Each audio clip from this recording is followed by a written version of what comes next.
Good evening, ladies and gentlemen. Welcome to another episode of Burn Bridges, brought to you by The Creative Catalyst.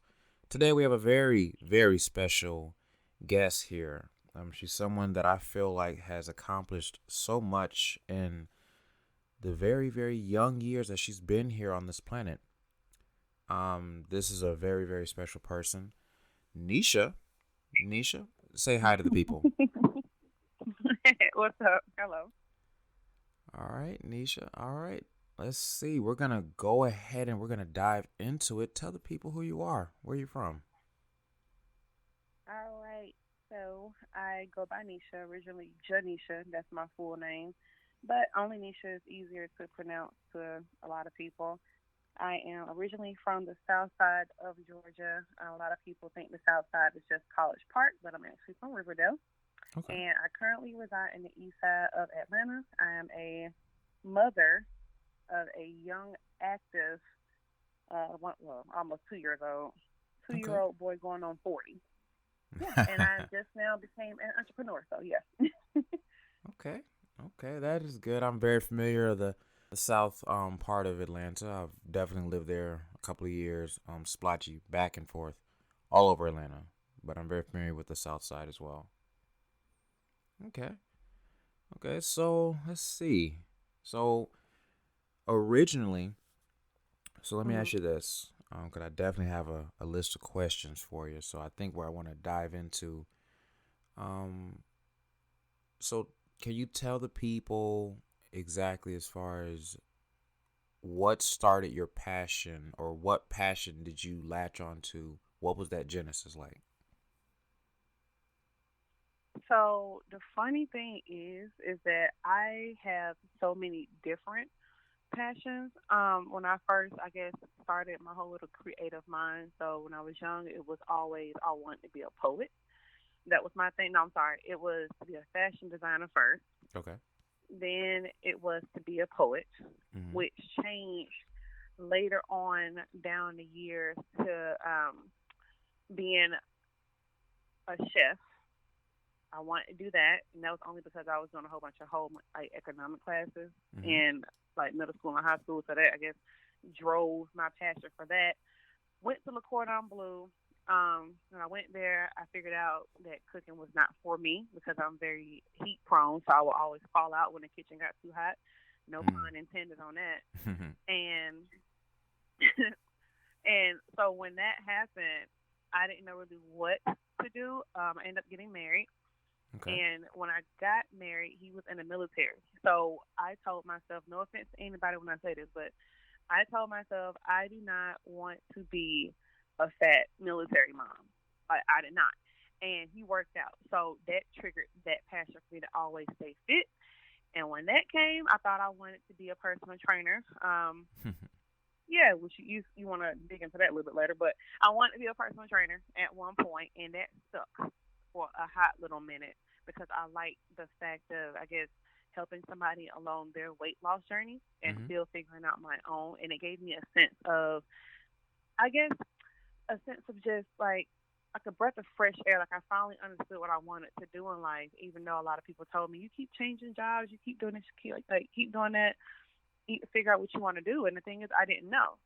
So Mm-hmm. also, when I was in that marriage, along with I guess trying to figure out if I want a personal train, I was like, nah, not for me. I want to create websites. So I ended up enrolling in the Art Institute of Pittsburgh, Mm-hmm. and I didn't finish on account of, I guess, the funds run out, and I had to quit doing that. But coming back Mm-hmm. to Georgia, it all finally hit. It all finally hit at one point. I still worked out. I still did all of that good stuff, but I have a boyfriend, of course, Mm-hmm. and he kept buying a lot of Victoria's Secret and Nike type apparel, and he was like, "Why not just create your own line?" So Mm-hmm. here we are today. My passion today, without a shadow of a doubt, it is building confidence, and that's broad, I know, Mm-hmm. I mean, it but it's is building very confidence. broad, but I mean, I think that's a very solid description. If anybody asks you, so what do you do? I build confidence. You know that right there. You don't hear that every day. I can tell you that Right. much. And especially in these times lately, confidence is everything. Not arrogance, but confidence. And I think that a lot of people do need that. There was a few things that you said that really stuck out to me. Mhm. Um, well, first thing though, I will commend you that that is good that you found something that you did latch onto it and you did stick with it a little bit of time. And I know exactly how it is to hop around, get around. Sometimes you're interested in this, and you have this, and you find this, and you have this, and you become Right. a a Jill A of all pinball. trades. Yeah, you do the whole pinball thing. I think a lot of us that do a Yeah. lot of things, you're bouncing around, so you end up becoming, a Jill of all trades. And I think that you know it's not so much that you just don't know what you want to do, is that you want to do so many things that Mhm. you are resistant on just being complacent. You know, That is correct. you don't just want to sit still. You don't just want to accept just mediocre, regular, just going with the motions. I don't, at least our generation, I believe that we don't just want to go with the motions. We actually want something that is going to be satisfying, but then it's scalable. You can grow from it. You can add on to it. And Right. The longevity. yeah, the longevity, and that's just what it's about. And it's not that we don't want consistency. It's not we don't want security. We just want something that we can grow on. We don't want to just keep in the same one spot and then be in the same one spot 20, 30, 40 years down the line. I think Right. that Still unhappy. right. I think that model worked for the generations, you know, yesterday ago. I think that worked for them, but as you can see, a lot of them are very not happy, you know, and I think they take it out on us because of the fact that we do have much more of a thought involved choice process that we actually want to enjoy what we want to do before we get into it. Let me, Right. And it's always, oh, you young whippersnapper this. No. oh yeah, oh yeah, I Right. still get that. It doesn't matter. I still get that. I still get the entitlement. I still get the oh, you're spoiled, or this and that. And I don't know. I think maybe Mhm. we have a different skewed outlook on you know what you're supposed to do for the next generation. It was my understanding growing up that the next generation is supposed to do better than the last. Right. That was my understanding. Now, if I was wrong on thinking that and feeling that, you know, all that's all my bad. But it was my understanding that okay, the next generation is supposed to do better than the last generation. That generation is supposed to have things that the last generation didn't have. But it's almost as though as the last generation wants us to have the things that they've had, but then also wants to stifle us like the things that they've been stifled on. If they didn't have it, you ain't gonna get it. If they got it, you gonna I get it. think, I mean, true, but I also think it's more so of they just don't want to conform. You know what I'm saying? Like, conformity is just something that a lot of people are scared of because Mm-hmm. it's change. And I always tell people, like, in order to grow, you know what I'm saying, you have to change the pot that you're in. You're not going to always be in that same spot forever. And it's just when you just put yourself in just one spot and you don't move out of that one spot, it's kind of like that book, what it's called, Who Moved My Cheese, if you ever read it. And I've heard of it. if you always think that you are entitled to something, Mm-hmm. you know, like that's how old folks, I look at them as they're always entitled to thinking that because I'm old, because I've been through way more than what y'all been through, then you have to, automatically respect me. No, that's not what it is. In this day and age, you have to go out and go get it. Not saying they didn't have to do it back then, but now it's completely different. Like you have to sell yourself within 60 seconds or less. Yeah, the attention span today and the needs and the supply and demand has changed. And I think what it is, Mhm. it's almost as like, you know, they have a time warp where they're so stuck on what they had to do back then that they totally Mhm. ignore what you have to do today, the right now, the fact that technology is advanced today than it never was back then. the things you have to do today, you didn't have to do back then. You know, Right. the art of conversation is lost. The way you have to converse with someone today is not the same as how you could converse with someone yesterday. You know, texting somebody today is normal. It wasn't. That's like, I think back in the day, what they had, a pager, walkie-talkie, The brick phone. the Yeah. brick phone. I mean, that's like, can you imagine back then somebody having to stay connected to their brick phone to talk to somebody who was in the same city, same zip code? Hmm. You know, I mean, I've even come from in the household where I would text my siblings in the same house. We're in the same house, the next room from each other, but instead of getting up and going to the next room and telling them something, I would text them. So I wouldn't necessarily call it laziness, but it's the advancement of how certain things that we overlook very easily. It's I think that convenient. it is convenience. I think it is convenience. And as long as that convenience is not lost in and depreciated, I think Hmm. that it's it's progress. I think it is progress as long as you don't forget where it started. So I want to zero in along with that notion of when you got into fitness, okay? Hmm. When you got into fitness, um, how was that mindset different in contrast to cooking? Well, I only cooked because it was something that I thought was fun. Okay.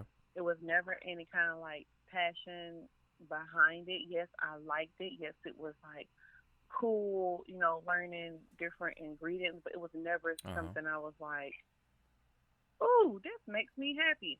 The kitchen was never my happy place. I'm sorry, unless I was getting something to eat. But Okay. with fitness, it just opened up a whole different insight. Like I said, like it's all about confidence, right? So Mm-hmm.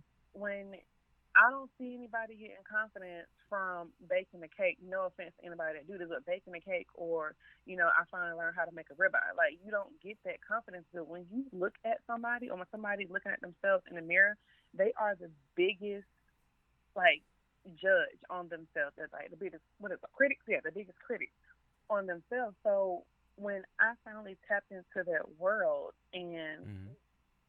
just started seeing the changes that my body was making. Of course, working out, it released all those endorphins anyway to make you happy. And you just start seeing, the slimmer waist or the bigger butt like every girl wants pretty much. Mm-hmm. And you start getting noticed more by people, not just guys, women too.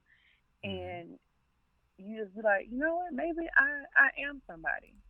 Maybe I do look good because everybody don't wake up in the morning feeling like $1 million, and whoever said they do, more than likely they got $1 million, but they still feel like shit at the end of the day sometimes. Mm-hmm. So it was just more so an awakening for me to finally see myself the way other people who were interested in me saw me, because I never thought that I was like, what they say, she bad or whatever like that. I never thought that Mm-hmm. at all. I thought I was cute, but I didn't think I was like to that caliber until I really started really working out and perfecting how like my outside appearance looked, which later helped my mental. So, was it safe to say that aside from the health aspect of it, it was something that Hmm. you saw it being very useful, that the process of what it took, that you started to see a gradual growth in your self-confidence, but then also you saw the mirror reflection of, well, if you feel good, then I want somebody else to feel the same way, so I want to help people feel how good I feel. Exactly. Everybody has those endorphins. They just don't know how to release them sometimes. So let me go ahead and help you. Well, you know what they say, in retrospect, hurt people, but it's Hmm. also just as contagious that if I feel good, I want you to feel good. Let me ask you something. You ever Yeah. you ever like you see a complete stranger, and it might be somebody you've ever wanted to talk to. You ever get that automatic feeling that if you smile at that person, they're gonna automatically smile right back and not even know why they're smiling at you? 100%. I've done it. You know, Oh yeah. human nature is a weird thing. I think even in a way, animals do the same thing. It's like we mirror the things that are directly in front of us. And even in pictures, if somebody sees somebody that is smiling and they look happy in that photo, we're going to be like, oh, that person is happy. I want to feel like that person in that video or that person in that photo because they look Mhm. happy. So, if I'm having a bad day, but immediately if I talk to you, and it can also happen in a voice, I talk to you, you're in a very uplifting, cheery attitude. I almost forget about what it is that I'm going through because your energy brought me up, and that's Right. why I'm doing what I'm doing.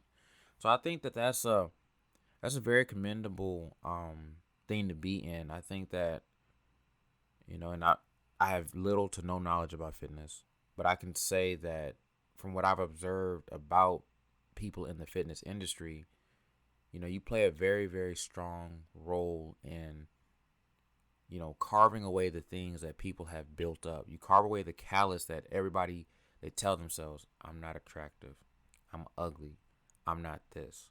You'll never get this kind of person. Oh, this person's out of your league. Oh, you'll never be this. And over time, I feel people build that callus up and it gets so deep rooted that they form a belief that they actually think they're ugly. They actually think they'll never be the video vixen, or they'll Somebody. never they'll never look like the Greek god, you know. Right. And it's just crazy how superficial the world has become, to the point to where I feel like it's very important that we need people like that to give that reprogramming of assurance to people, so then that way people can look at what they do have, but then also reflect the actual potential of what they could get. That too. So let everybody know that you are enough. And I would say honestly, it's always been this way. It's just in a different format. Like I said, it's Mm-hmm. all about change. Before all what they had back in the day, they just had what magazines and Mm-hmm. books. This was before like internet type stuff and billboards. Like I don't know what they had. I wasn't born until the '90s. Okay, but like I can just say they had it in the form. It's just it's not as in your face as what it is right now. Right. Right. Okay. So we skip past cooking, which is okay. We've all tried some things for a minute, and we've all realized, you know what, this is not my thing, and that's okay.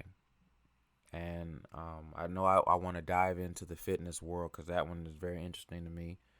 I want to share a little piece of myself in reference to when you said you started something and then decided, hey, this is not for me. Let me move on to something else. Um, I've gotten into so many things myself. A lot of people today, I know they'll say that I'm still into a whole lot of things, but to believe it or not, I actually had a lot more. It was at one point I got into music production, and that's actually the thing that spawned as to what gave me my name in the first place. Weirdly enough, I wanted to be a DJ. Say what? I wanted to be a DJ. It was something. And even though I was homeschooled, I was involved in a community where it was other homeschoolers that we all, you know, hung out a lot at community centers, and it was like actual school. Well, the thing that kind of gave me a little bit of a self-esteem shock was I thought I found what I wanted to do. This is high school, early high school. Thought I found what I wanted to do. I was passionate about it. I was reading up on it. I started telling people, hey, I want to be a DJ. I'm going to be a DJ. You know what happened? Change your mind? Nah, not even just that. I got laughed at. Like Oh wow. I got laughed at, and I'm not gonna lie. I curled up into, you know, a very abstract shell. It was weird because it was kind of like, yo, these are people that I hung around, that I thought that they respected my opinions, my feelings or anything like that. And girls that I had crushes on, I'm seeing them laugh at me. You know, picture that. You see people that you got crushes on laugh at you.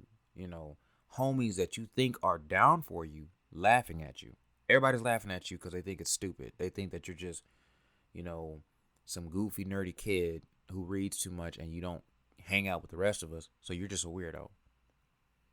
So that I think that was probably one of the things that kind of shut me off from telling people things before I do it. I think that was like the start. Of course, DJ was not the thing. I wanted to go into music production. I thought I wanted to be the next Timberland. At one point, I was writing songs, writing beats, and I had a little bit of a blow. I was really, really trying to go somewhere with it. I'm not gonna lie, I was really trying to go somewhere with it. But then, as I was trying to go somewhere with it, I know you remember the era of MySpace. Yeah, that's well, which is now music space. Oh yeah, oh yeah. I totally forgot what it's called today, but for any of of my listeners, just for reference and context, MySpace was the original Facebook. Okay, MySpace was that one site that you can create a custom template. You can have your own world, your own situation, and it was ratchet. I'm not even gonna sugarcoat it. It was ratchet. It was extra. It was messy.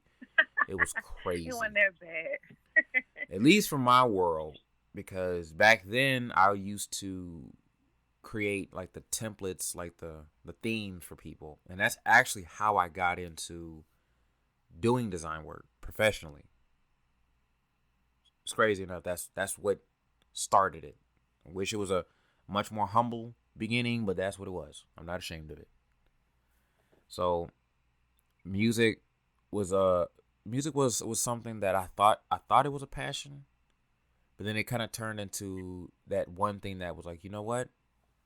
You start here, and this is what's going to catapult you to what you really need to do, you know?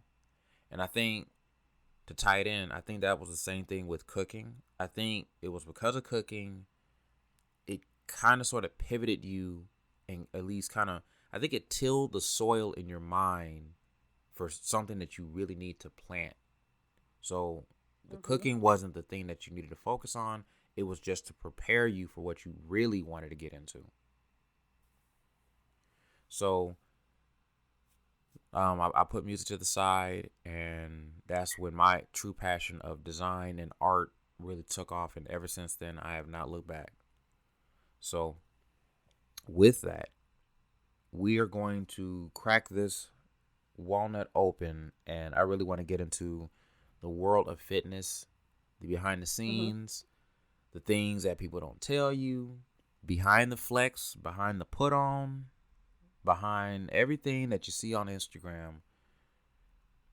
What is that industry like? Before we get into story time, what is that industry like when you're amongst other people doing what you do? Well, first and foremost, let's clarify it for everybody. Y'all, I am not a personal trainer. I told y'all, let that dream go. I sell fitness, athleisure, apparel that uses colorism to help y'all build confidence, okay? So I can speak on that aspect as far as the apparel side because I never really had the chance. Nope, Mm-hmm. nope, I lied. I did for like 2 seconds. But I guess the behind the scenes of the personal trainer part, the fitness world. Um, Everybody thinks that their personal trainer knows 100% of what they're doing 100% of the time. I can tell y'all now that is a lie.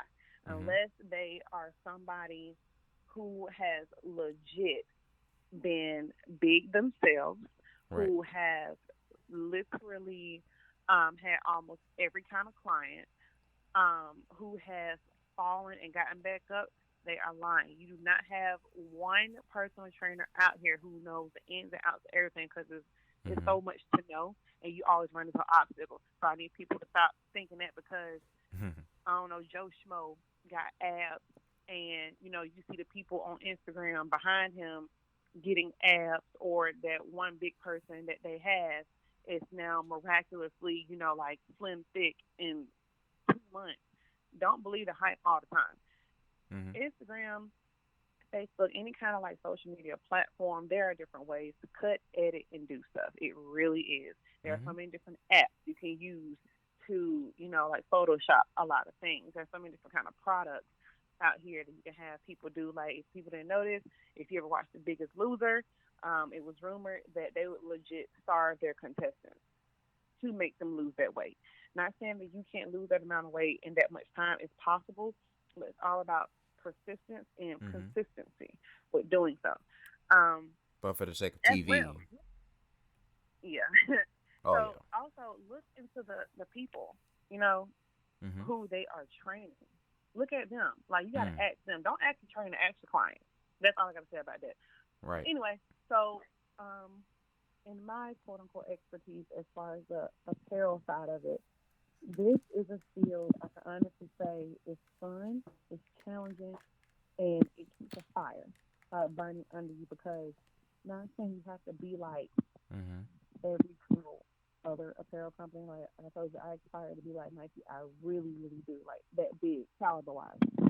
Okay. But you have to figure out what makes you different from every other person. We all have the Mm. same outfit. Why are you buying from me versus from that person? That's what people look at. Right. And once again, it's all about presentation. People buy with their eyes. Exactly. They do. They look at it. It's all about the following. So one of the challenges behind it is if you're starting out and you're doing anything on Instagram, if the Mm-hmm. next person doing the same thing you're doing, but they got like 150 some thousand followers, please understand that people mostly buy from that person because of the following that they have. They don't care about the quality. Right. It's all about the following. Right. And it's funny because I just talked to somebody today about that. People buy personality Uh-huh. and then they go for quality. So the Yeah. only way I can really tell people is just be yourself, be authentic, know who you buying from. That's what I always tell my customers: know who you buying from, and then that's like it helps you open up as an owner. Yeah, I do try to instill that as much as possible with people. I think that, with anything, Mhm. especially, going back to food, people tend to eat with their eyes first. And that applies to everything: photo, video, anything. If it looks good, our brain is telling us that it is good. So Right. we're going to take it apart in our mind visually first before we physically go and taste it and smell it. And that's why, I could say as a designer, one of my favorite industries is designing for food because you have the visual aspect, you have the smell dynamic, you have the complete packaging, even down to the taste. And there's levels, there's steps. They have to look at it. If they look at it, oh, and then they smell it, oh, and then it smells great, then they taste it. Then it's that final satisfaction that, they've experienced the whole entire plate and not just, hey, I'm hungry, I'm just going to put something in my mouth just to do it. You know, Right. that It's all about the experience. right, it's the entire experience, and I think that goes into play as well as with the movie theater. Everybody knows you can watch a movie on a widescreen TV, but it's the experience of going in that theater, smelling the popcorn, smells great, okay? Walking through a dark tunnel to walk up to your chair, to sit down, to be immersed by a huge screen. You know, it's that experience that will never get old. It'll never get old. And I think that, with fitness, from what I've seen, it's the matter of you go through those different channels of, first you're shamed, then you realize, oh, this really is hard. You go through, go through, go through. You go through that little point of wanting to give up, wanting to stop because it hurts, Yep. or you feel humiliated because you think you're doing something that a lot of people would not do. So then, as you start to kind of get over that, tumultuous hill, you start to realize, okay, I got this. And then the ball starts rolling and it picks up momentum and picks up momentum. And next thing you know, you can't get them out of the gym. Next thing you know, every time you call them, they're always in the gym, or they just left the gym, or they're on the way to the gym. So I know you said that you touched on training just a little bit. Mm-hmm.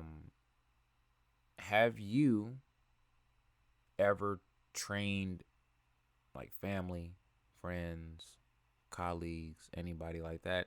Have you really dabbled in that lane? I have, and that is a huge no, no. Yeah, that is something I would legit tell somebody 100%. Do not train your family and friends. And I know you're probably gonna ask me why.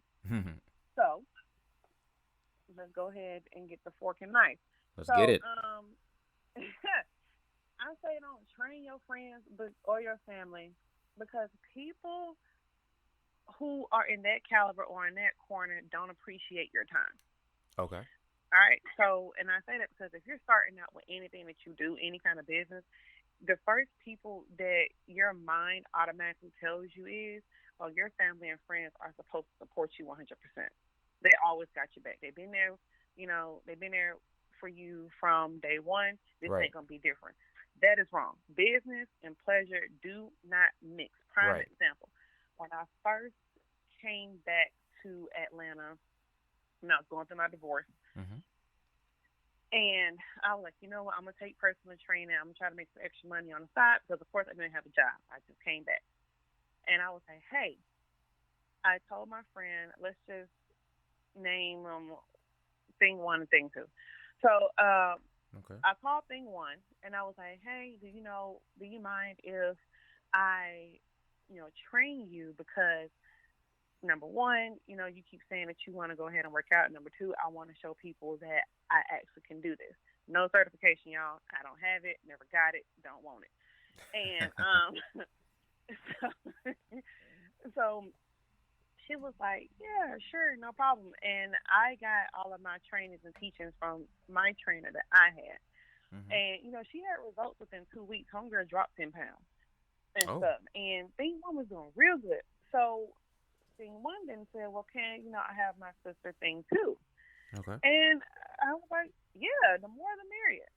So, number one, the first mess up, there wasn't any money involved, right? So I was Oh. expecting it just to be a total learning experience Okay. just for myself and then to show people that I can actually do it. Right. Y'all, charge for your time, okay? I get that a lot of people's mindset is, oh, I don't know really what I'm doing yet, da da da da. So time is money, money is time. Go ahead and get it, especially for me because I didn't have any money, right?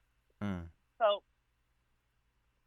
which was dumb on my behalf. So it got to the point where we were doing good, like really good. People were starting to take notice on Facebook, and it got down to one day school was getting ready to start.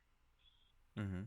And it was always an issue with time management because I would always say, "Hey, listen, it's an hour," but they'll come late, or it's like, "Oh, such and such, my child had this, my child had that," and I would always tell myself in my head was, "Y'all are paying me, y'all wouldn't be doing this. There will People be a appreciate the different things they kind of pay for." accountability, is what you're saying. Yes, exactly. So when you pay for something, you take more pride in it. Why? Because you spent your hard-earned money on it, Right. and instead of looking at it as a friendship base of, this is my friend, I'm supporting my girl, let me help her out. No, not at all. Mm. So they're getting their results and stuff. I'm giving them, the meal plan, just giving it all for free, pretty much, just for my sake of learning. And this is all like at the kindness of my heart. It really wasn't any kind of ill Mm-hmm. intent Right. on the backing up for myself. It Right. really was not. So it got to one day. It was school was starting back, and I was like, "Hey, y'all, are we meeting at the gym today? Because I took off work so that I can schedule around y'all." And thing one was like, "Well, nobody told you to do that because I told you, that my kids got to go to school." And I'm like, "But you knew this was a day that we normally worked out. What?" And she was like, "Well, that's not my Mm. problem, right?" So we got Ooh. into this huge argument where I told her, "You know what? Good luck staying slim because all you're gonna do is go ahead and get fat anyway." Oh That's like no. legit what I told her. Yeah, Oh and her no. sister, Mm. right? So thing two, was like, "Hey, since my sister got into it, I don't think I can work with you anymore." So that taught me Oh. two things. One, do not train your friends. Two, if you want any kind of monetary value, throws on the monetary means, any kind of like physical donations, it can be money, it can be whatever. Don't go in there with that mindset if you already done set that boundary. Three, your attitude, as they always say, determines your altitude. So Mm-hmm. I had to tell myself, personal training is not for me because I don't have the patience for Right. that. And I don't know if that would have changed if I was getting paid for it. I don't know. I never will know. Right. But I just know, don't train your friends. We're cool now. We laugh about it, but it's just like I can't do that. So I'd rather train somebody on the street who don't know me, who's willing to give me $5 or like willing to pay me in different kind of ways. But no, never again. Mm-mm. And that was actually something I was gonna ask you because um, I know most situations like that they burn up, they fizzle out, and it's almost unrecoverable. You know, people just go their separate ways and they almost never come back to the middle.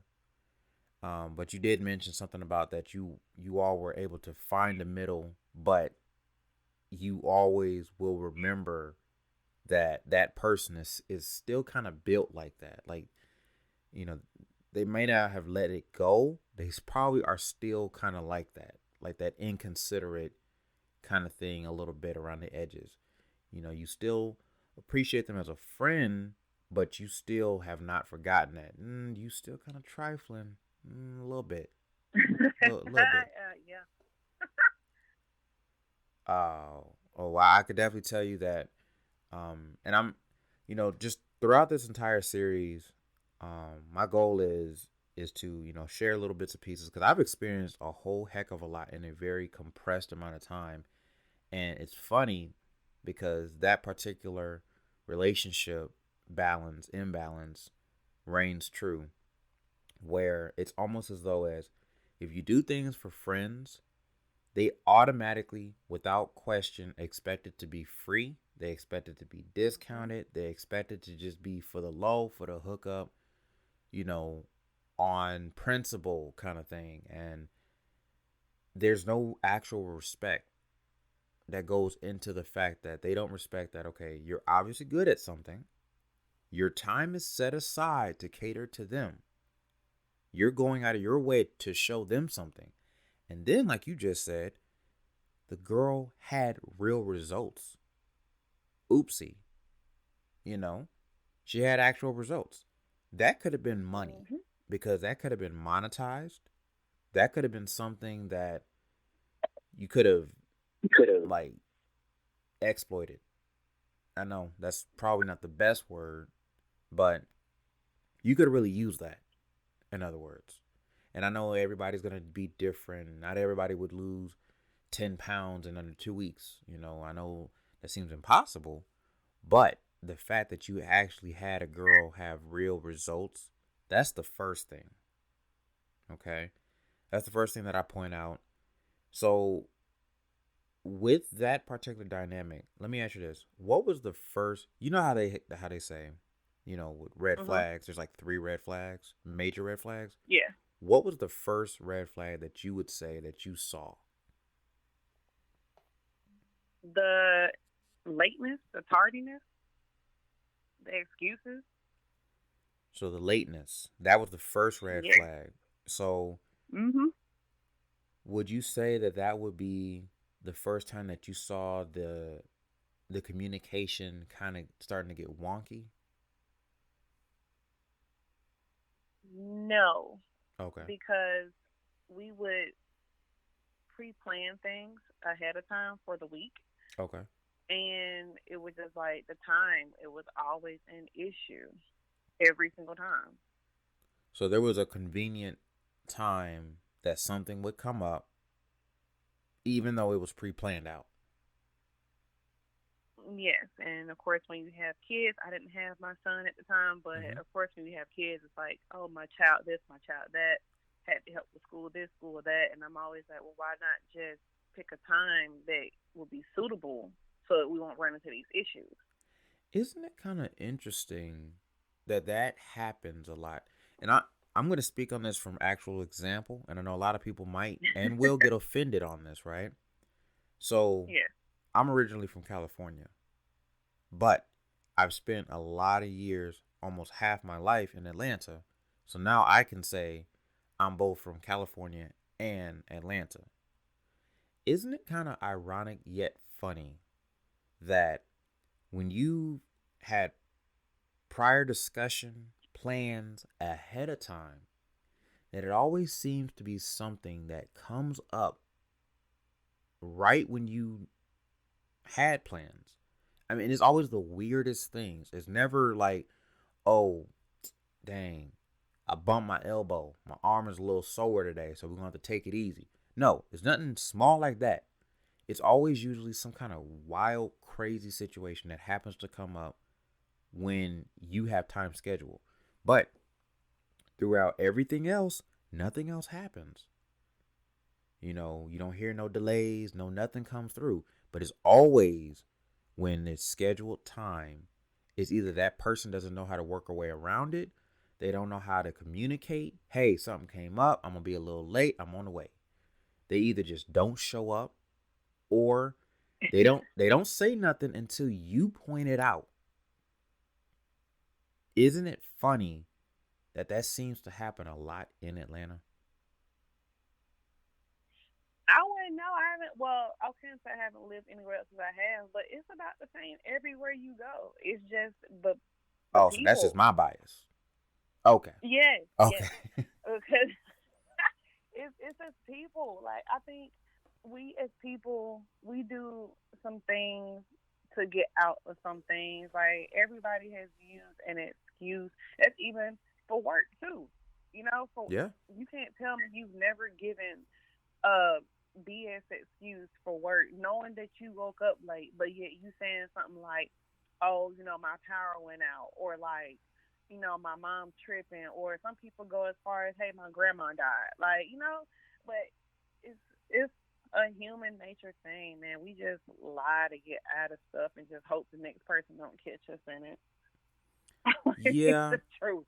Yeah, that is true. I mean, that's a little heinous to blame it on a family death. I will say that much. And I'm gonna be very careful for what I admit here today. But I have been guilty of a couple janky lies to get out of doing work or get out of doing something. I will admit that. Oh yeah. I mean, but I did realize that, hey, this is gonna catch up with me later on. Let me not do this. Let me try to get out of this, because you already know what it is. When you make one lie, you gotta have another lie to cover that one, and another lie to cover that one, and it just makes you look all kinds of bad. Yeah, So, that big snowball effect. oh yeah, and then once it starts rolling, it's almost impossible to slow it down without an explosion. So, Yeah. so when it came down to, you know, thing one, since we're using that thing one, you fell out Mhm. with them, and I take it this is either via text message, this is phone call, in person. What was this? Oh, this was text message, and I still got it to this day. It's crazy. Okay, Yeah. so it's crazy how that happened with thing one, but then thing two, I guess obviously is gonna be like, okay, well, hey, I heard about what you and so said. On principle, I'm gonna just not work with you because it just wouldn't feel right that you and so not working out. So I'm gonna just not work out with you because you fell out with so and so. Yes. I understand it. I've been in a lot of situations where that has not happened, where somebody would still want to work with me even though me and so just fell out. But maybe, just that person had their own individual goals that had nothing to do with the other person. I don't know. I think that's a very case by case situation. I don't think everybody does that. Um, I don't know if that was something that I would be mad at. Were you mad at the time that the second person bailed? No, because I understood. Like Mm-hmm. it's one of them things, when you take up for your family, you don't want to be put in that predicament where you're in the middle of meaning thing two, I guess, perspective. You don't want to put that in that perspective of like, okay, you know what, I'm getting results with this girl, but because her and my sister fell out, it wouldn't be right to continue when her and my sister are beefing. So I get that she don't want to Right. be caught in the middle, and it's easier to just not deal with it than to deal with it, even though later on down the line they all came back to me and asked for a trainer again. Right. Yeah, Oh, so they it was came money back. involved in that one. Yeah, it was money involved in that one. I said, all right, yeah, you gotta pay up. Oh. Okay, so let me ask you this. Yeah. Okay, because that definitely does change the tide a lot. So let me ask it. Let me Mm-hmm. so how much time in between the breakup from the time that they said, "Hey, we want to pay you this time." How much time in between that was that? That was recently, actually. So we talking Mm. about maybe like 3 years, So there was like a 3 years in 3 year between. gap. Yes, we were still like all cool, but it was more so of like them asking here and there, like, "Hey, you still work out or you do this?" I'm like, "Yeah," and it's more so of kind of come to the gym with you, and I'm like, "Sure," because at that time I was trying to find my own personal trainers then, Mm-hmm. so I wasn't really doing it. But lately, I want to try a new business venture with what I'm doing right now to make it a whole movement and not just an apparel line to come to people's house, with the whole pandemic thing, and then just Right. provide workout services. So this one was a little bit different because thing one wasn't involved because she just didn't want to do it. That's just her. She just gets lazy. I love her, but she gets lazy.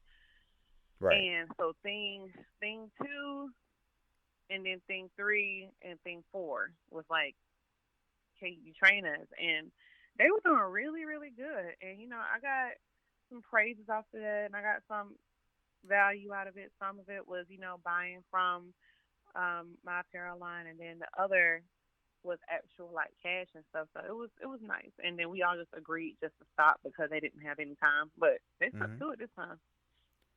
Okay, but you can at least say that it even while still being cool with each other, that it slowly built into, all right, we respect her now because she seems to be serious about something, so let's just go ahead and respect her on the note of let's pay the woman, okay, because she's obviously she's showing us consistency somewhere, so let's go ahead and at least try to show her that amount of respect. That's interesting how people do that. They'll let a little bit of time after a breakup go in. They'll start to, like, stick the little pinky toe in to test the water, just to kind of see, like, okay, oh, she's okay, so she's not that mad at me. Okay, let me put the big toe in there. Okay, let me try the whole foot. Okay, all right, shoot, put the whole leg in it. Okay, is she cool? All right, we diving in, and this time we're gonna go ahead and actually do something what we were supposed to have done from the get. But when friendship gets in the way, it Hmm. really does get in the way. Oh You yeah. know, what was the going back to the breakup? What was the third red flag, or second to third red flag, that you saw that really just had you, like, just about done before they decided to say, "Hey, you know what? I'm done." Who was done first? It was me for sure. And it honestly was just, I guess you can call it excuses. Mm-hmm. that was another one because, like I told you, it all ties in together. Like once you are late and then you have an excuse of why are you late, and I'm sitting here like, okay, come on now. And of course, I would always joke around and be like, come on, y'all, like for real, y'all know we're supposed to be doing this for an hour, like. But it's that was pretty much the last straw for me. After I heard that, and I was like, well, you knew this, and it came to, well, I shouldn't have to tell you that. I told you long time before. I don't have time. When you start talking to me like, I told you this, or you should have known, that's when I got an issue with you because you're not going to come to me, and although we're friends, speak to me as we're friends. At this point, now it's Mm-hmm. a business. You wouldn't talk to your boss that way if you were getting paid. So I felt like well, actually, I did tell them this. I said, if y'all paid me, y'all would actually respect me a little bit more than what you already do. But since y'all don't, I'm letting it slide. And Mm. it was chaotic, man. It was a nasty text message. I told you, I said, good luck with staying slim because you will get fat again. I'm not gonna help you. I And that was me. understand. Yeah, I understand the emotional, and there's been a couple times where I will admit that I have lost my cool. I have not always been this chill, but I have lost my cool with some people that I've just allowed them to really dig in deep because I felt like they were what they were doing was so disrespectful and just Mhm. really, just strongly disregarded the fact that I'm going out of my way for you. Like they forget that aspect. Um, was there a moment of reflection that you look back and to think that maybe I should not have said it like that, or I'm glad that I said it? It's out of my system now. I just need to find a way to not allow somebody to take me to that level. Which one was it? A mixture of all of it, to be honest, because I felt bad when I said it because, of course, you never want to hurt your friends' feelings, especially somebody who's been in your life for almost what at that time I think 10 years, Mm. almost yeah, 4 years ago. I'm 39. Yeah, about 10 years at that time. Mm-hmm. So you don't want to hurt their feelings, but at the same time, people need to know that you're stern on what you're saying. Maybe I could have changed my words, but with some people, you have to talk a certain way for them to understand it. Right. And I had to learn that you should not sugarcoat a lot of stuff. You can be respectful in what you say, but don't sugarcoat. Because I always say, if you keep sugarcoating, they're gonna catch diabetes and die anyway. Because always somebody feeding them the crap. So Mm-hmm. it was that. Mm. But I'm happy that it all finally came out because it's kind of like, all right, look, this girl know her stuff. We obviously like her. She's been a part of the family. Let's just get over it and move on. And we just know that at this particular point in our life, when it comes to fitness and personal training, she ain't it unless we like for real. Mm. And do you believe that even with the first girl, do you believe that if she had started to pay you on the front end at the very beginning before y'all even done anything, if you think that she came in on that relationship as a paying customer, do you believe that most of that dynamic would have been avoided?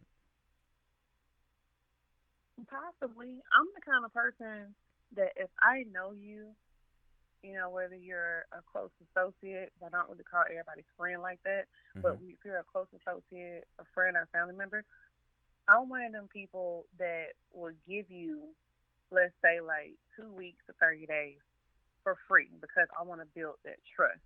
Mm. And a lot of people get duped off of personal trainers these days because you got to pay them. Of course, you respect them for what they do, but like I say, most of them really don't have a damn clue what they're doing. Right. Um, it's just it looks nice and their body looks nice and it's gonna tell you what they're doing to get to where they are, but everybody's body is not the same. That came out correct, I think so. But anyway, Yeah. it's but yeah, I try to be respectful and just give them, that trial period. And if we vibe, and if we don't. And it's mainly for myself Mm. to see if I can continue to work with that person or not. But and then I start charging. But it's always a building a relationship first. You got to build relationships with people. As somebody always told me, it's not always transactional. That it took me. I would say it took me. quite a bit of years to fully understand that. I think that majority of my partnerships, affiliations, collaborations were majority of them were transactional, and I think that's why some of my favorite ones crashed and burned because they were transactional. And I can tell Mhm. you it was always made up of what I'm putting into the pot. And that person felt like they were the pot and they felt like they didn't have to contribute. And when it was time to walk away, I'm always usually the one walking away with very little to nothing. And I'm just left with portfolio. And I'd hate to begrudge my own portfolio, but you look at something as a reminder. Oh yeah, I remember the person behind that. Dang, that was a good idea. Oh, we had a very good Mhm. swing at this. But then you start to go sour and you're like, oh yeah, so and so ruined it. Oh yeah, I don't want to look at that no more because that reminds me of a point in my life that I almost caught a charge or I almost had to jump somebody because of how that person made me feel. And it took enough for me that I had to realize, all right, you know what? If this is a friend or if it's a complete stranger, you cannot allow a person to take you that far out of your element that you start to not recognize yourself. You start to become something that you were not raised to be, and you lose sight of why you're doing what it is that you're doing. You went into the fitness world to help people feel better about themselves. Mhm. And because of whoever and whatever it is that they were going through, they decided to make you feel how they were feeling and take you out of your element. And I'm sure they started bringing up a bunch of irrelevant stuff. They started bringing up some things that had nothing to do with the matter at hand. And they start to take some body blows and start to hit you where it hurts because they know you personally. So they start to bring up some things just to get you to shut up. And you find yourself pulling out weapons you never thought you had. And then next thing you know, you say something, you might look up and that might be the very last thing you could say. And you can never take that back. You might look up and it might, what you said could land you in a heap of trouble. And I've always kind of kept this on the forefront of my mind, even, as I do get pissed off. I'm trying my best not to allow a person to take me over that threshold because I know I'm gonna say something grimy. I know I'm gonna say something low handed, and I know I'm gonna gut punch you. I'm gonna hit it where it hurts because I want you to shut up because you already came at me wrong. I want to hit you one good time so I ain't got to keep hitting you. You know, um, I've never really been opposed to working with friends and things like that. On the ethical side of it, but if you ask me as far as business and as far as for growth, I don't recommend it because there's too much bias, especially if that person Yep. doesn't have their own self drive. If they're not pulling themselves, get out. Because if you are tugging on them and motivating them and pushing them, you're going to be the one that's putting into the pot. Your cup is going to drain with a quickness. And when it's time to fill up your cup, they are gone in the wind. They are ghosts, never to be recovered. They're going to move on to the next person, and you're going to be left with a scab. Right. Asking them. So what about me? And it's like, oh well, thank you, but ain't no thank you, but so you gotta be choose wisely, man. That's all I gotta say. Man, you never really know the people you're working with until you're put in certain situations and or Mm-hmm. circumstances. Like you think your most loyal person is loyal until there's money involved, until there's business involved. And if you want to keep those relationships, I strongly suggest that y'all don't ever work together. Like it's hard to find friends and genuine people Mm-hmm. as is or put some money in front of somebody. Huh, changes everything. It Yeah, changes. I've worked directly with blood relatives. I've had them right there working alongside of me. You know, we're collecting a check together. We're meeting new people. We're eating new foods that we couldn't normally eat because the money was coming in.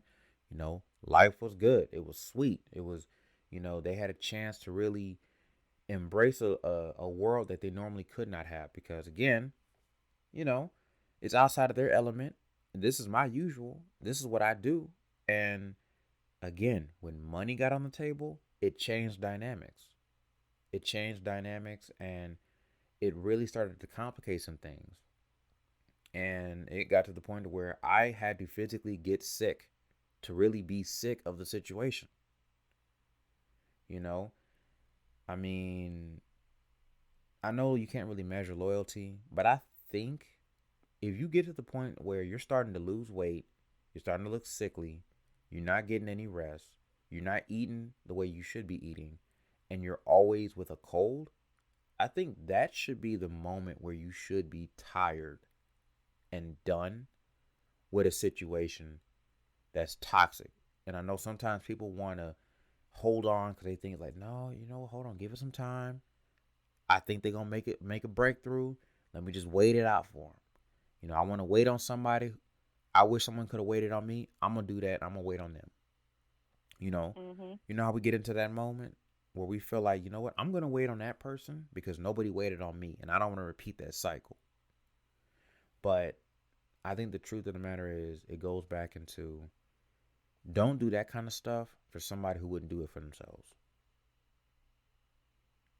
You know, Yeah, that's a good takeaway from it too. I think If that you're not trying, I can only help you so much. if she saw the bigger picture and respected the situation, I know sometimes it can seem like a lot, but it's like, okay, a simple, hey, something came up, got to do something different. Can we push this back? Can we have a little breathe room? And I'm speaking on this from experience because I know that I have been guilty of not doing this, but I see a lot of value in it now that it's like when you're on somebody else's time, especially when they make time for you, when they set time away where they could have been making money, but instead they're helping you accomplish something that you were trying or allegedly trying to do. But instead, no, you were probably too caught up on watching too many Instagram videos and you saw a girl who had a frame and you thought that you could get that same frame. So all you're doing is copying and pasting what she looks like. And then when you realize this is actually real work, you begin to be tired and you realize, you know what, I don't really want this. So then you fall off and you realize this is not me. And then you take it out on the person who's helping you. And then you destroy a relationship that could have been a very long relationship outside of friendship. To me, it's reckless. You know, so out of the storm cloud, and going through that, you've already said that you guys already made amends and things like that. Can I ask you today, what is your mindset on working with friends, working with family on that basis? What is your mindset now? I won't do it. Simply put, Yep, simply put, that's it. Cut dry. simply put. And even if there was a, well, hey, I'll pay you beforehand. I might consider it, but you also have to know, your friends and your family more than anybody. Mm-hmm. So if you know for a fact that even though they pay you, it's kind of like, do you still want to deal with the inconvenience of what if they don't? Not only that, I take pride in everything that I do. So it's kind of like, do I really want to deal with somebody who is, this is not per se her, but this is just like in a general sense. Mm-hmm. Do I really want to deal with somebody who really is lackluster with emotions as far as what they're paying for? I've Mm. seen a lot of people, a lot of trainers that have said, you know what, since they paid me, it's your body. If you don't want to go ahead and do it, I don't care because you already paid me. I'm not that person. If Mm. I was to hop back into that, I feel I don't I care too much. Some people may say, but I care because at the end of the day, my face and my name is tied to something. And if you're just paying me just to sit there and look cute for the moment or for those 2 weeks that you need just for your birthday and you not planning on like really being passionate about it, I don't want to help you because I don't want a sometime ass person. Like be consistent. But I that's just think, my 2 cents. Everybody's not like me. well, I mean, I think that comes from discipline. I think that comes from, and discipline is not bias, and it kind of shows that, you can tell who knows discipline.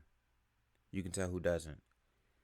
And, you know, you were hard in areas, but you had good intentions. I think that's probably where the heart is. You had good intentions, and you weren't coming from a place of hate. You weren't coming from a place of manipulation and teasing them. They're already vulnerable as it is. Come on. And you know, you're helping a person. And there's nothing wrong with, caring too much. I'll say that be more guarded as to how you care. Not so much of when you want to care for a person because you can't control when, you know. I would just say be more selective as to who you choose to care or put that amount of care in. Because a lot of people, they'll brush it off like, oh, well, she care more about this than I do, whatever, and they'll shrug it off. And I think that's what it boils down to. Well, why are you doing what it is that you're doing? If you don't know that from a person from the beginning, you're almost destined to fail because their intentions and everything like that are not stated on the forefront.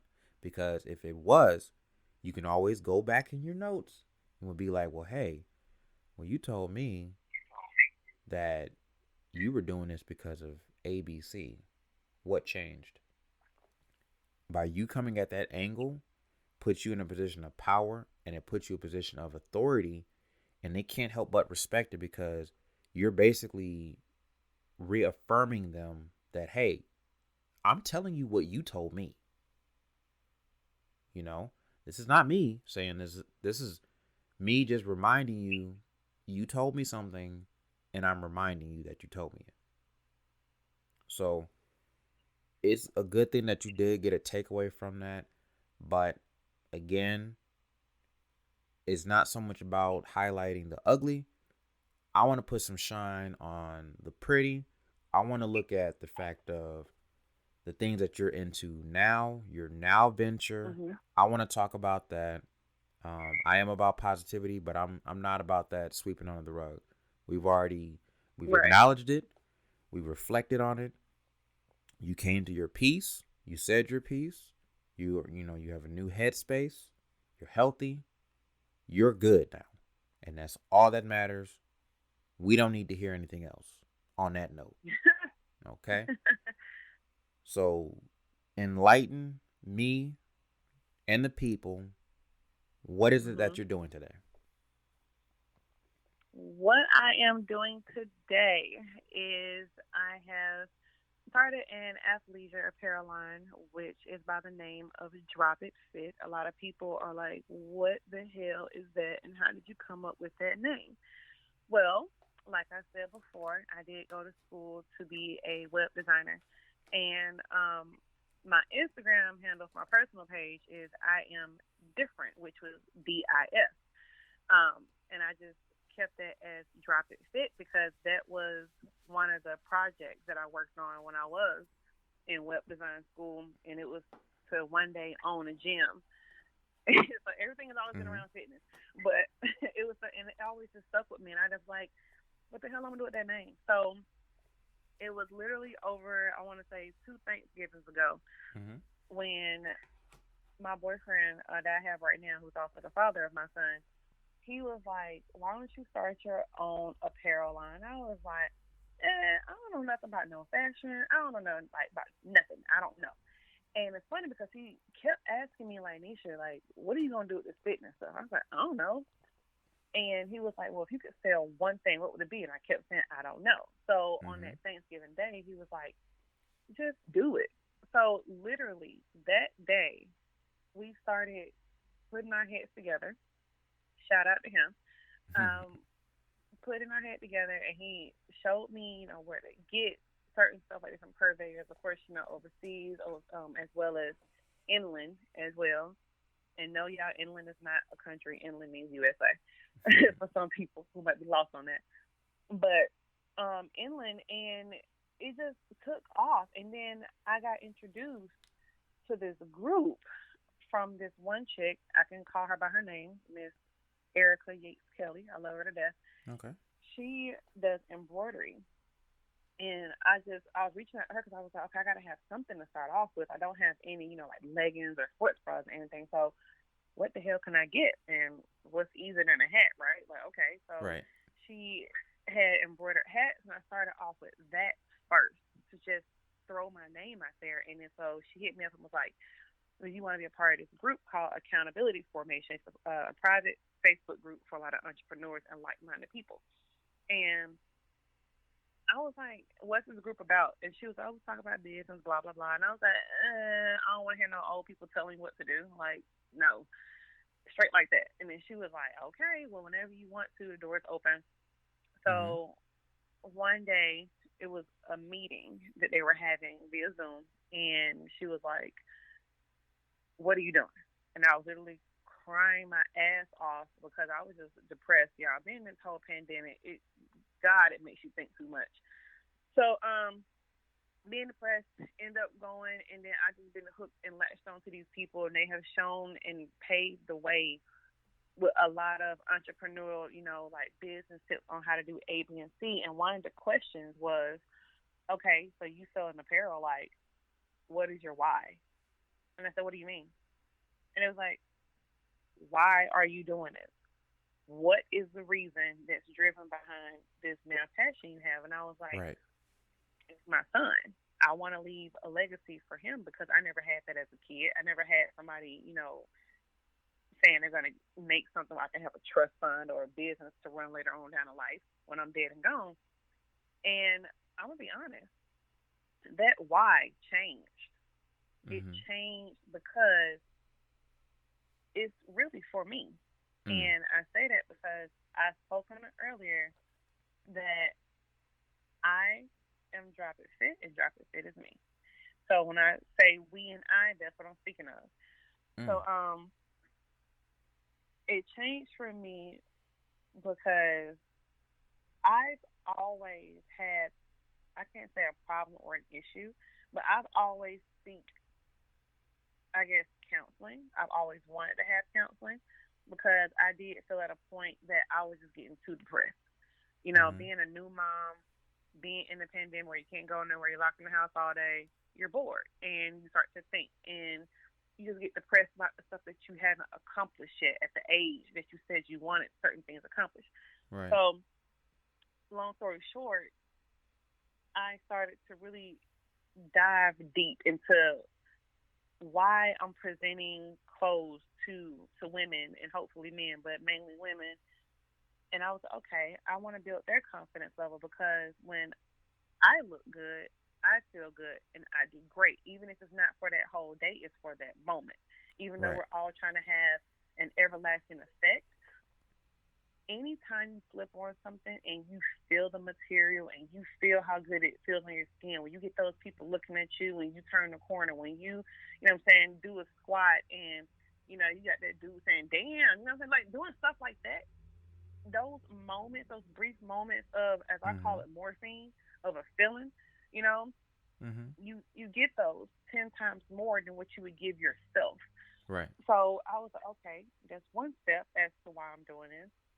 And then I did start therapy and counseling to really dive deep into why I'm so depressed all the damn time. And I researched, 'cause I'm a Google junkie. I researched it, and it was like that therapists, psychologists, if I think it's the right one, psychologists or psychiatrists, one of the two, they use color theory a Mm-hmm. lot when it comes to triggering certain emotions. A Right. lot of people do it.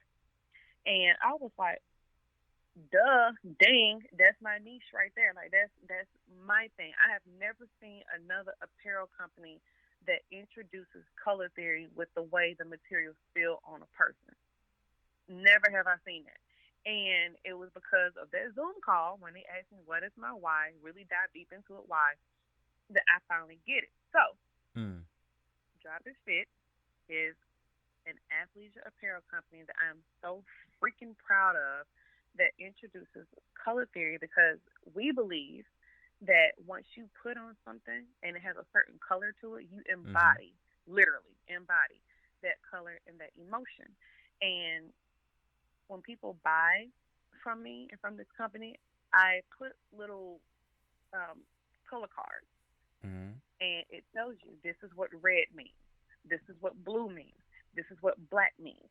And from every single color that I have, I pick the emotion, and Mm-hmm. that's what is named after it. And that's how this passion is growing, and it's been therapeutic for me to share my story with people and to finally see people coming out saying, "Hey, I went through the same thing you went through. Oh, you thought you had postpartum, but you're really bipolar, which is really the case. Mm-hmm. Me too." And it's just weird, like how it's all blooming, and that's when you say that I guess I haven't really hit success yet, but once you see that I've achieved certain things, I'm still going, and it's still developing. I'm still in my same pot, but I'm getting ready to be repotted, hopefully later down the line.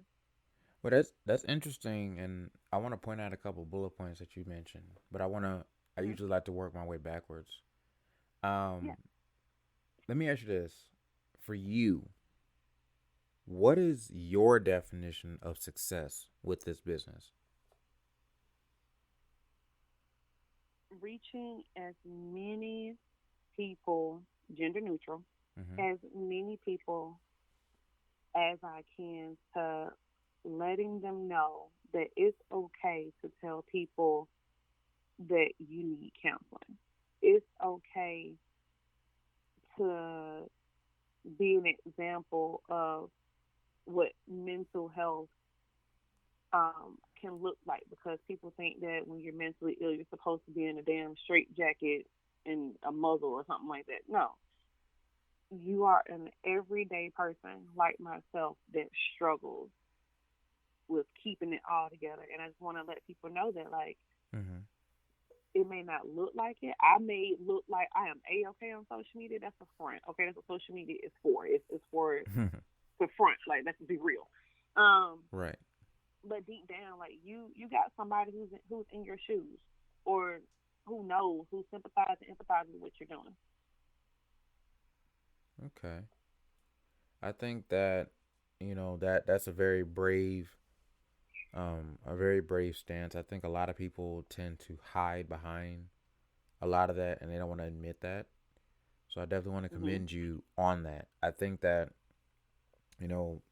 since we're in this world of instant gratification, and um, a lot of people rather hide what they're going through and have a feeling of, well, you know what, I don't want to dive into my pain because it's so much. I think, you know, I think the point where you realize that you had a problem with something and you caught Mhm. it and you decided to want to do something with it instead of just wallowing in it. And I think that a lot of people find themselves tangled in that web and they're not knowing exactly what to go, what to do. And I think it's rare to be able to catch yourself and be conscious of your situation and be conscious enough to want to get out of that situation. Right. You know, it's usually people, they wait till it's too late or they medicate or they drink it down. They never really sit there. You know what? I'm always thinking. I'm always sitting here. I'm trapped in my thoughts, you know, and you know, I would say in relation to me, and this might sound bad, but I've always caught myself, feeling like I've been cursed with knowledge. And the reason why I say that is it's an elaborate um it's an elaborate theory of mine that I've been looking at that is more of a I'm always thinking, I'm always caught in this mind of I'm always thinking to think to think to think. And I'm thinking so much that it's almost impossible or it's begrudging to latch onto a thought and do something with it like you've done. And I think that that takes a lot of strength to take something and actually focus on it, get help with it, and then move on to the next thing. You know, um, Yeah, but sometimes you gotta have that little push. You really do, and yeah, people don't know that. Like yeah, people look at me and I'm like, "Oh, you're strong. You don't get scared of anything." And I'm like, "No, I'm a regular person like you are. I do have fears. I do get scared. Like, mm-hmm, I mean, I'm afraid of even telling people that I got diagnosed being bipolar because my family don't even know this.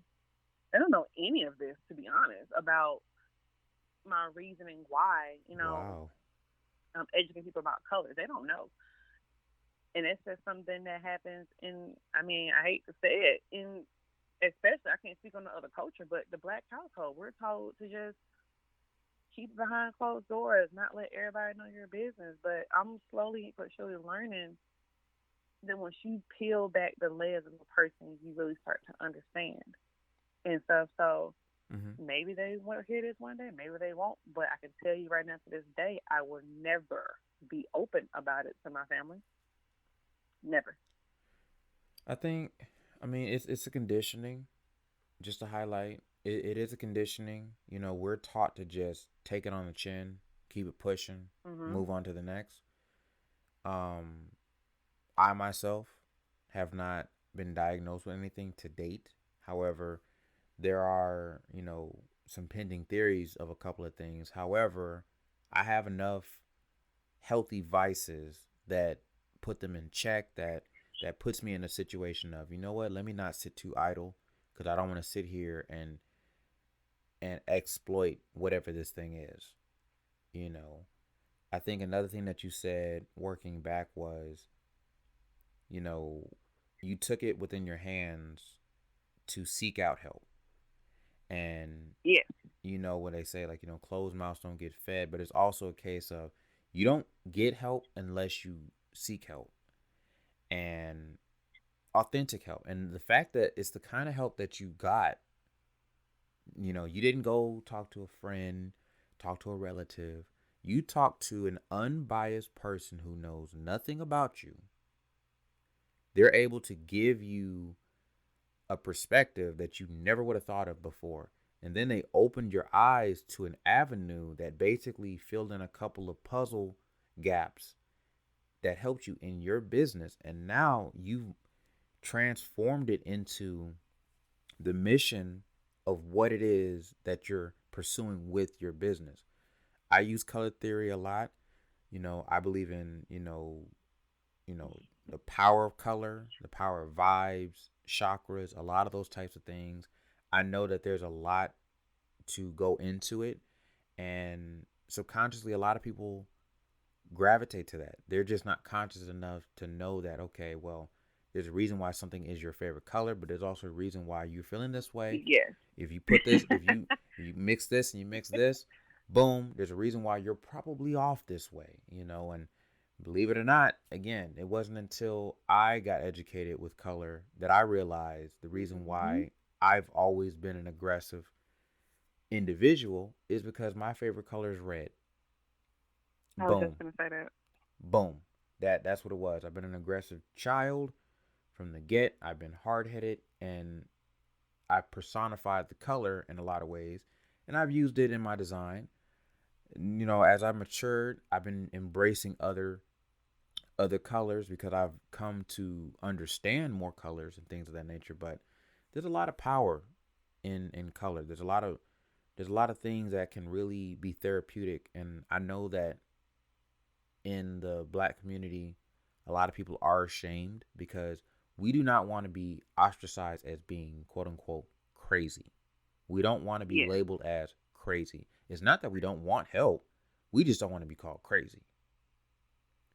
And Right. I think for a lot of people who are artists and who are not artists, the things that bring the main statement that brings it back is this: everybody who's ever achieved something great on this planet, who is long and gone, who are written in the history books, have had some form of defect, some disability, some blemish, some kind of condition, but it was like a superpower, and it made them special enough to do things that everybody else can't do.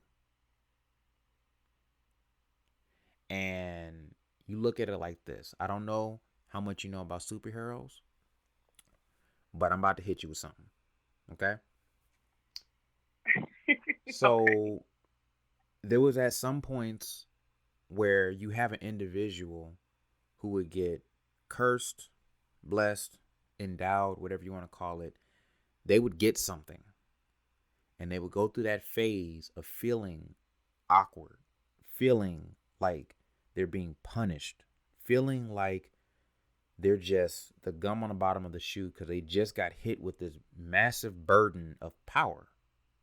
They don't know what to do with it until they discover that there is a calling for that particular power. They go through the motions of learning how to control that power, learning how to keep it at bay or to embrace it or however way they need to. And they discover that, you know what? I have a purpose and I'm going to use my condition or my situation to create something positive out of it. Okay. I'm going to use it Kind of like to Spider-Man. exactly. Exactly. He was one of the main ones that I was thinking about. And, they all go through a situation of, you know what? I'm done. I don't want this no more. Take it away from me. I don't want this. But when you realize and you grow to appreciate it, you realize and you almost question yourself, would I be this awesome if I didn't have this? If I just decided to go on with my life and not question, well, why am I like this? Why am I always questioning? Why am I always flip floppy? Why do I switch up? Why can I sit still? Why can I, you know, if you just went on with the flow like everybody else does and just not question anything, would you be this awesome today? So I think that I'm always asking myself that because, heck, I'm sure I got a couple of things on my radar, but I don't know what they are. They haven't been confirmed yet.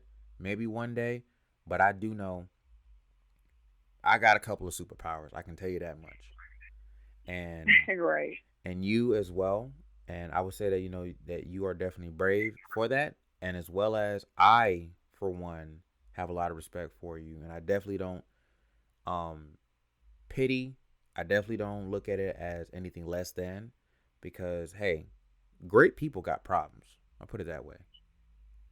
I told you, if you're waking up saying you feel like $1 million every single day, something wrong with you. Not really, because nobody is 100% feeling good all day, every day. Something's wrong.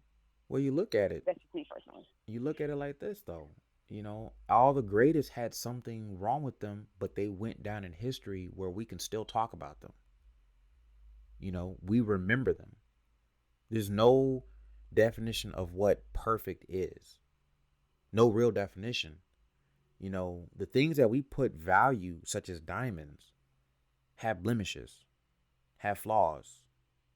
They come from ugly beginnings. And even though they go through a process of pressure and time and heat, they still got issues. But we put value on those things and we put those on the pedestal.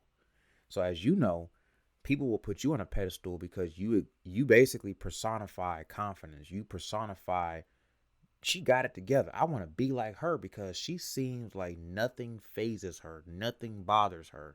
She seems as that person that I can tell her whatever I got going on, and she seems like she's not going through nothing. You know? And that is true. And I get that a lot. And I'm like, I thank Oh you, yeah. but I'm just holding it together for the day. Oh yeah. But there are some people who fake it and be like, they'll they'll they'll put on that symbol on their chest and they'll play the role for a little bit, but sometimes people need that realism. People like, hey, listen, hey, I bleed just like you bleed. I just realized that, you know what, I just decided to want to hold it together a little bit longer than the next guy. Just a little bit longer, but I'm not too far off from breaking just like the next person.